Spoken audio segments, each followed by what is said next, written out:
અને સૌરાષ્ટ્ર યુનિવર્સિટી છબરડા પર છબરડા કરી રહી છે। યુનિવર્સિટીના પરીક્ષા વિભાગની વધુ બેદરકારી સામે આવી।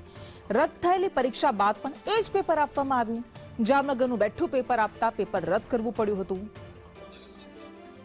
વધુ વિગત સાથે સંવાદદાતા મયુર સોની આપણી સાથે જોડાઈ ગયા છે। મયુર સોની, સૌરાષ્ટ્ર યુનિવર્સિટી આ કેવી રીતે કામ કરી રહી છે? પરીક્ષા રદ થાય ફરી પાછા એવી જ રીતે પેપર અપાય તો એનો અર્થ શું છે? ક્રિષ્ના, એક સમયની એ ગ્રેડ ગણાતી સૌરાષ્ટ્ર યુનિવર્સિટીનો પરીક્ષા વિભાગ છે સી ગ્રેડની કેટેગરીમાં કામ કરતો એ પ્રકારની અનુભૂતિ છે વિદ્યાર્થીઓને થઈ રહી છે। 2200 વિદ્યાર્થીઓ છે, તેમની પરીક્ષા 22 નવેમ્બરના રોજ યોજાઈ હતી ને એની અંદર જામનગરની કોલેજનું જ પેપર રિપીટ કરી દેવાયું હતું। આ વાતની જાણ વિદ્યાર્થીઓ કરતા પરીક્ષા રદ કરવામાં આવી હતી। આ માટે આંદોલન પણ કરવું પડતું, પરંતુ હવે ફરી પાછી આ જ પ્રકારની ભૂલ કરી છે અને એ જ પેપર છે એ ફરી વખત લેવાયેલી પરીક્ષાની અંદર આપી દેવાયું હતું ને આ વાતની જાણ જ્યારે ફરી પાછી વિદ્યાર્થીઓએ કરી ત્યારે યુનિવર્સિટી આ છબરડાને છુપાવવાની કોશિશ કરી હતી।